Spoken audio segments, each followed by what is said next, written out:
Tungabhadra ಡ್ಯಾಂನ 19ನೇ gate cut ಏನಾಗಿದೆ ಅದರ ಪರಿಣಾಮ ಈಗ ಹೆಚ್ಚಿನ ಸಂಖ್ಯೆಯಲ್ಲಿ ನೀರು ಆಚೆ ಹೋಗ್ತಾ ಇದೆ. 1.5 ಲಕ್ಷ ಕ್ಯೂಸೆಕ್ ನೀರನ್ನು ಆಚೆ ಬಿಡುವಂತ ಪರಿಸ್ಥಿತಿಗೆ ಬರ್ತಾ ಇದೆ. ಕಟ್ಟೆಚ್ಚರವನ್ನ ವಹಿಸಲಾಗ್ತಾ ಇದೆ. ಯಾಕೆ ಈ 19ನೇ ಗೇಟ್ ಈ ರೀತಿಯಾಗಿ ಕಟ್ ಆಗಕ್ಕೆ ಕಾರಣ ಆಯಿತು ಅನ್ನುವಂಥದ್ದು ನೋಡಬೇಕು. ಚೈನ್ ಲಿಂಕ್ಗೆ ಮಾಡಿದಂತ ವೆಲ್ಡಿಂಗ್ ಬಿಟ್ಟುಕೊಂಡಿದ್ದೇ ಕಾರಣನ? ಗೇಟ್ ಬಲಭಾಗದ ಕೊಂಡಿ ಗೇಟ್ ನಡುವಿನ ಲಿಂಕ್ ಕಟ್ ಆಗಿರುವಂತಹ ಘಟನೆ. ನೀರಿನ ರಭಸಕ್ಕೆ 100 ಮೀಟರ್ ದೂರ ಕೊಚ್ಚಿ ಹೋಗಿದೆ ಗೇಟು.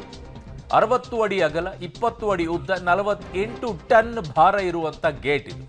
ಸೊ ಗೇಟ್ ಪರಿಶೀಲನೆ ನಿರ್ವಹಣೆಯಲ್ಲಿ ಅಧಿಕಾರಿಗಳು ಎಡವಿದ್ದಾರೆ, ಅದರಲ್ಲಿ ಯಾವ ಅನುಮಾನವೂ ಇಲ್ಲ. 1 ರಿಂದ 16ನೇ ಗೇಟ್ ಹೈದರಾಬಾದ್ ಟಿಬಿ ಡ್ಯಾಮ್ ನಿರ್ವಹಣೆಯನ್ನ ಮಾಡುತ್ತೆ. 17 ರಿಂದ 33ನೇ ಗೇಟ್ ರಾಜ್ಯದ ಕಾಡಾದಿಂದ ನಿರ್ವಹಣೆಯನ್ನ ಮಾಡುತ್ತೆ. ಸೊ ತುಂಗಭದ್ರಾ ಡ್ಯಾಮ್ನ 19ನೇ ಗೇಟ್ ಇನ್ ದುರಂತ ಆಗಿದೆ. ಈ ದುರಂತಕ್ಕೆ ಯಾರ ಕಾರಣ ಅನ್ನೋದು ಮೊದಲನೇದಾಗಿ, ಮಳೆ ಬರುವಂಥ ಸಂದರ್ಭದಲ್ಲಿ ಡ್ಯಾಮ್ಗಳು ಹೇಗೆ, ಯಾವ ಪರಿಸ್ಥಿತಿಯಲ್ಲಿದೆ, ಗೇಟ್ಗಳು ಏನು ಕಂಡೀಷನ್ಸ್ಗಳಿದ್ದಾವೆ, ಇವುಗಳನ್ನೆಲ್ಲ ಚೆಕ್ ಮಾಡ್ಕೊಳ್ಬೇಕು. ನನಗೂ ಅದಕ್ಕೂ ಸಂಬಂಧ ಇಲ್ಲ, ಎಲ್ಲ ಕರೆಕ್ಟಾಗಿದೆ ಬಿಡು ಅನ್ನೋ ರೀತಿಯಲ್ಲಿದ್ದರೆ ಅದರ ನಿರ್ಲಕ್ಷ್ಯ. ವೆಲ್ಡಿಂಗ್ ಕರೆಕ್ಟ್ ಆಗಿದೆಯಾ ಇಲ್ವಾ, ಏನು ಪರಿಸ್ಥಿತಿ, ಇವ್ಯಾವುದು ಚೆಕ್ ಮಾಡೋಂಗಿಲ್ಲ. ಏನು ಹೊಸದಾಗಿದ್ದರೆ ಬೇರೆ, ಇಷ್ಟು ವರ್ಷಗಳಿಂದ ಇರುವಂಥ ಡ್ಯಾಮ್ ಒಪ್ಕೊಳ್ಳೋಣ. ಕೆಲವೊಂದು ಸಂದರ್ಭದಲ್ಲಿ ನಮ್ಮ ಗಮನಕ್ಕಿದ್ದಾಗಲೂ ಕೂಡ ಗೊತ್ತಾಗೋದಿಲ್ಲ. ಈಗ ಫಾರ್ ಎಕ್ಸಾಂಪಲ್ ಮನೆಯಲ್ಲಿ ಎಲ್ಲ ಚೆನ್ನಾಗಿರುತ್ತೆ, ರಾತ್ರಿನೂ ಚೆನ್ನಾಗಿರುತ್ತೆ, ಬೆಳಗ್ಗೆ ಅಷ್ಟೊತ್ತಿಗೆ ನಿಮಗೆ ನಲ್ಲಿಯಲ್ಲಿ ಲೀಕ್ ಆಗಕ್ಕೆ ಶುರು ಆಯ್ತು. ಯಾಕೆ ಲೀಕ್ ಆಯಿತು ಅನ್ನೋ ಗೊತ್ತೇ ಇರೋದಿಲ್ಲ. ಇನ್ನು ನೀರು ಹೆಚ್ಚಿನ ಸಂಖ್ಯೆಯಲ್ಲಿ ಈಗ ಬಿಡುಗಡೆ ಮಾಡಿರುವಂಥ ಪರಿಣಾಮ ಈಗ ಕಟ್ಟೆಚ್ಚರವನ್ನು ವಹಿಸಲಾಗ್ತಾ ಇದೆ ನದಿ ತೀರದ ಪ್ರದೇಶಗಳಲ್ಲಿ.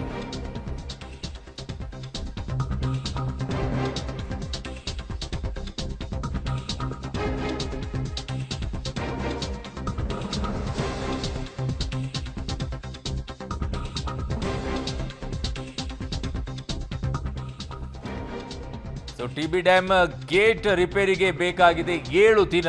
ಅರ್ಧದಷ್ಟು ಡ್ಯಾಮ್ ಖಾಲಿ ಮಾಡಿದ್ರಷ್ಟೇ ರಿಪೇರಿ ಸಾಧ್ಯ. ಸದ್ಯ ಡ್ಯಾಮ್ನಿಂದ ನದಿಗೆ 1.5 ಲಕ್ಷ ಕ್ಯೂಸೆಕ್ ನೀರನ್ನು ರಿಲೀಸ್ ಮಾಡ್ತಾ ಇದ್ದಾರೆ. ಈಗಾಗಲೇ ಡ್ಯಾಮ್ನಿಂದ ಸುಮಾರು 13 TMC ನೀರು ರಿಲೀಸ್ ಆಗಿ ಹೋಗಿದೆ. 2-3 ದಿನಗಳಲ್ಲಿ 50 TMC ನೀರು ಖಾಲಿ ಮಾಡಬೇಕಾಗಿದೆ. ಅಯ್ಯಪ್ಪ, ಡ್ಯಾಮ್ ತುಂಬೋದೇ ಕಷ್ಟ. ಅದರಲ್ಲಿ ಡ್ಯಾಮ್ ತುಂಬಿದಂಥ ಸಂದರ್ಭದಲ್ಲಿ ಮಾಡ್ಕೊಂಡಿರುವಂಥ ಎಡವಟ್ಟುಗಳಿಂದಾಗಿ ಇಷ್ಟೊಂದು ನೀರು ಖಾಲಿ ಮಾಡ್ಕೊಳ್ಬೇಕು, ಅದನ್ನು ಮತ್ತೆ ತುಂಬಕ್ಕಿನ್ನು ಮಳೆ ಆಗಬೇಕು. ಅದಾಗದೇ ಇದ್ರೆ ಪರಿಸ್ಥಿತಿ ಏನು?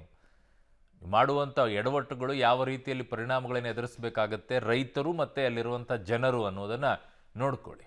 ಒಂದು ಸ್ಮಾಲ್ ಮಿಸ್ಟೇಕ್ ಆಗುವಂಥ ಎಡವಟ್ಟುಗಳು ನೋಡೋದಿಲ್ಲ, ಏನೂ ಇಲ್ಲ. ಈಗ 50 TMC ನೀರು ಖಾಲಿ ಮಾಡಬೇಕಾಗಿದೆ ಅಂತೆ. ನನ್ನ ಸಹೋದ್ಯೋಗಿ ಈಗ ಬಳ್ಳಾರಿಯಿಂದ ಅಮರೇಶ್ ನನ್ನ ಸಂಪರ್ಕಕ್ಕೆ ಸಿಗ್ತಾ ಇದ್ದಾರೆ. ಅಮರೇಶ್, ಏನು ಹೇಳ್ತಾ ಇದ್ದಾರೆ ಈ ಘಟನೆಯ ಬಗ್ಗೆ? ಈಗ ಯಾವ ರೀತಿಯಾಗಿ ಇದನ್ನು ಕಾರ್ಯಾಚರಣೆ ಮಾಡೋಕೆ ಈಗ ಮುಂದಾಗ್ತಾ ಇದ್ದಾರೆ ಅಮರೇಶ್?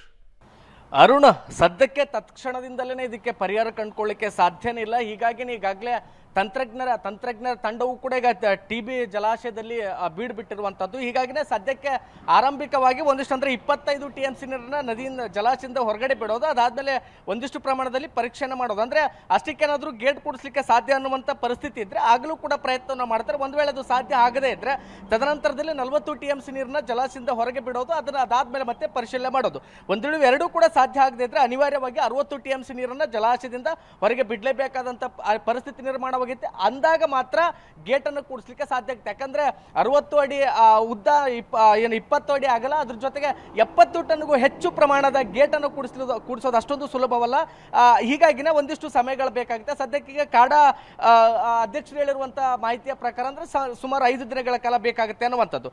ಇಷ್ಟೆಲ್ಲ ದೊಡ್ಡ ಅನಾಹುತ ನಡೆದಿದೆ ಅರುಣ್. ಆದ್ರೆ ಇದುವರೆಗೂ ಸಹಿತ ಸಂಬಂಧಪಟ್ಟಿರ್ತಕ್ಕಂಥ ಅಧಿಕಾರಿಗಳು ಕೇವಲ ನಿರ್ಲಕ್ಷ್ಯವನ್ನು ವಹಿಸ್ತಾ ಇದ್ದಾರೆ. ಆದ್ರೆ ಸರ್ಕಾರದ ಪ್ರತಿನಿಧಿಗಳು ಕೇವಲ ಬರ್ತಾರೆ ಹೋಗ್ತಾರೆ. ಆದ್ರೆ ತಕ್ಷಣದಿಂದ ಏನಾದರೂ ಮಾಡಬೇಕು, ಅಥವಾ ರೈತರಿಗೆ ಒಂದಿಷ್ಟು ದೊಡ್ಡ ಮಟ್ಟದ ಹಾನಿ ಆಗುತ್ತೆ, ರೈತರಿಗೆ ಪರಿಹಾರ ಕೂಡ ಕೊಡಬೇಕಾಗುತ್ತಾ, ಹೆಂಗೆ, ಇದೆಲ್ಲದೂ ಕೂಡ ಸಾಧಕ ಬಾಧಕಗಳ ಬಗ್ಗೆ ಯೋಚನೆ ಮಾಡಬೇಕಂತ ಕನಿಷ್ಠ ಸೌಜನ್ಯವನ್ನು ಸಹಿತ ತೋರಿಸ್ತಾ ಇಲ್ಲ. ಯಾಕಂದ್ರೆ ಈಗಾಗಲೇ ಜಲಾಶಯ ಬಹುತೇಕ 105 TMC ಏನು ಜಲಾಶಯದ ಸಾಮರ್ಥ್ಯ ಇತ್ತು, ಅಷ್ಟು ಪ್ರಮಾಣದಲ್ಲಿ ಜಲಾಶಯ ಭರ್ತಿ ಆಗಿತ್ತು. ಇದೀಗ ಜಲಾಶಯದಿಂದ 60 ರಿಂದ 65 TMC ನೀರನ್ನು ಹೊರಗಡೆ ಬಿಡಬೇಕನ್ನುವಂತ ಮಾತನ್ನ ಹೇಳಿದ್ರ ಭಾಗವಾಗಿ ರೈತರಿಗೆ ಒಂದು ಬೆಳೆಯನ್ನು ಬೆಳೆಯಲಿಕ್ಕೂ ಸಹಿತ ಸಾಧ್ಯ ಆಗದಿರುವಂತ ಪರಿಸ್ಥಿತಿ ನಿರ್ಮಾಣವಾಗುತ್ತೆ.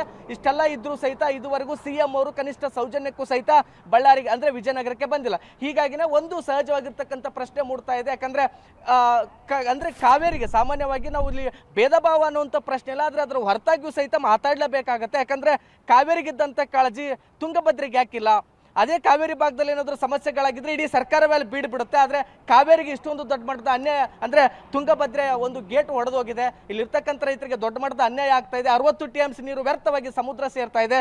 ಇಷ್ಟೆಲ್ಲ ಇದ್ರೂ ಸಹಿತ ಜಿಲ್ಲಾ ಉಸ್ತುವಾರಿ ಸಚಿವರಾಗಿರ್ತಕ್ಕಂಥ ಜಮೀರ್ ಅಹಮದ್ ಖಾನ್ ಅವರು ಸಹಿತ ಇದುವರೆಗೂ ಜಿಲ್ಲೆಗೆ ಬಂದಿಲ್ಲ, ಮತ್ತೆ CM ಅವರು ಕೂಡ ಬಂದಿಲ್ಲ. ಹೀಗಾಗಿನೇ ಸಹಜವಾಗಿನೇ ಒಂದಿಷ್ಟು ಆಕ್ರೋಶಗಳು ವ್ಯಕ್ತವಾಗ್ತಾ ಇದೆ. ನಮ್ಮ ಜೊತೆಗೆ ಮಾತಾಡ್ಲಿಕ್ಕೆ ವಿಜಯನಗರ ಜಿಲ್ಲೆ ಒಂದಿಷ್ಟು ಜನರಿದ್ದರನ್ನು ಮಾತಾಡಿಸ್ತಾ ಹೋಗೋಣ.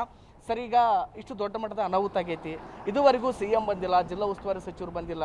ಸೊ ಅಂದ್ರೆ ಈ ಭಾಗದ ಜನರ ಬಗ್ಗೆ ಯಾಕೆ ಇಷ್ಟೊಂದು ನಿಷ್ಕಾಳಜಿ ಅಂತ ಸರ್? ಯಾಕಂದ್ರೆ ಇಲ್ಲಿ ಜನ ಬಹಳ ಆತಂಕದಾಗಿದ್ದಾರೆ, ಯಾವ ಕ್ಷಣದಾಗ ಏನಾಗುತ್ತೋ ಅನ್ನುವಂಥದ್ದು ಸರ್.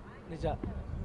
ಅವ್ರಿಗೆ ಏನಂದರೆ ನಮ್ಮ ಮುಖ್ಯಮಂತ್ರಿಗಳಿಗೆ ಮತ್ತು ನಮ್ಮ ರಾಜ್ಯದ ಅಧಿಕಾರಿಗಳವರಿಗೆಲ್ಲ ಕಾವೇರಿಯೇ ಮುಖ್ಯ. ಅವರಿಗೆ ಇದೇ ಏನಾರು ಅನಾಹುತ ಕಾವೇರಿಯಲ್ಲಿ ಆಗಿದ್ದರೆ ಇಷ್ಟೊತ್ತಿಗೆ ನೀವು ಹೇಳ್ದಂಗೆ ಎಲ್ಲ ಶಾಸಕರು ಮಂತ್ರಿಗಳು ಎಲ್ಲರೂ ಅಲ್ಲಿ ಬಿಡ್ತಿದ್ರು.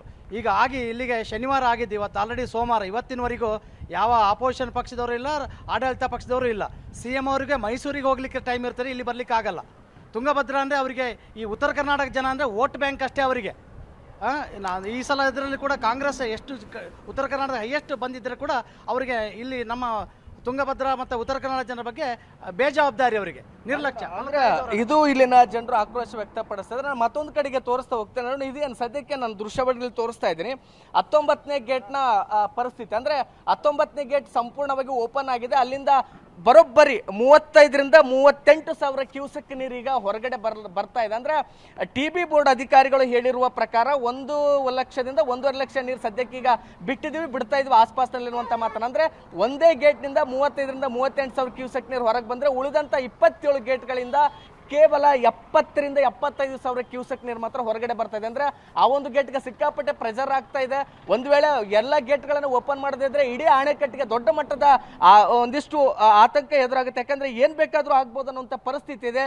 ಇಷ್ಟಿದ್ರೂ ಸಹಿತ ಸಿಎಂ ಬಂದಿಲ್ಲ, ಅದ್ರ ಜೊತೆಗೆ ಜಿಲ್ಲಾ ಉಸ್ತುವಾರಿ ಸಚಿವರು ಸಹಿತ ಬಂದಿಲ್ಲ. ಹೀಗಾಗಿನೇ ಈ ಭಾಗದ ಜನರು ಆಕ್ರೋಶ ವ್ಯಕ್ತಪಡಿಸ್ತಾ ಇದ್ದಾರೆ. ಯಾಕಂದ್ರೆ 2 ಬೆಳೆಗೆ ನೀರು ಬರುತ್ತೆ ಅನ್ನುವಂಥ ಆಶಾದಾಯಕ ಮನೋಸ್ಥಿತಿಯಲ್ಲಿ ರೈತರಿದ್ರು. ಈಗಾಗಲೇ ಭತ್ತ ನಾಟಿ ಮಾಡ್ಲಿಕ್ಕೂ ಕೂಡ ಎಲ್ಲ ರೀತಿಯ ವ್ಯವಸ್ಥೆಗಳನ್ನ ಮಾಡ್ಕೊಂಡಿದ್ರು. ಸದ್ಯಕ್ಕೆ ಜಲಾಶಯದಿಂದ ನೀರು ಖಾಲಿ ಆಗ್ತಿರೋದ್ರ ಭಾಗವಾಗಿ ಭತ್ತ ನಾಟಿ ಮಾಡಿಕೊಂಡು ನಂತರದಲ್ಲಿ ಏನ್ ಮಾಡೋದು ಅನ್ನುವಂತ ಭಯ ಕೂಡ ಈಗ ರೈತರಲ್ಲಿ ಆವರಿಸಿದೆ. ಹೀಗಾಗಿ ಬಹುತೇಕ ಜಲಾಶಯ ಅರ್ಧಕ್ಕಿಂತ ಹೆಚ್ಚಿನ ಪ್ರಮಾಣದಲ್ಲಿ ಖಾಲಿ ಮಾಡಬೇಕಾಗಿದೆ. ಹೀಗಾದ್ರೆ ಬಹುತೇಕವಾಗಿ ಕುಡಿಯುವ ನೀರಿಗೂ ಸಹಿತ ಕಲ್ಯಾಣ ಕರ್ನಾಟಕದ 4 ರಾಜ್ಯಗಳು ಸೇರಿ ಆಂಧ್ರ ಮತ್ತು ತೆಲಂಗಾಣದ ಜನರು ನೀರಿಗಾಗಿ ಹಾಹಾಕಾರ ಪಡ್ತಕ್ಕಂಥ ಪರಿಸ್ಥಿತಿಗಳು ಕೂಡ ಕಣ್ಣೆದುರಿಗೆ ಇದೆ ಅನ್ನುವಂಥ ಒಂದಿಷ್ಟು ಆತಂಕ, ಭಯ ಎಲ್ಲವೂ ಕೂಡ ನಮ್ಮಲ್ಲಿ ಆವರಿಸಿರುವಂಥದ್ದು. ಅರುಣ್.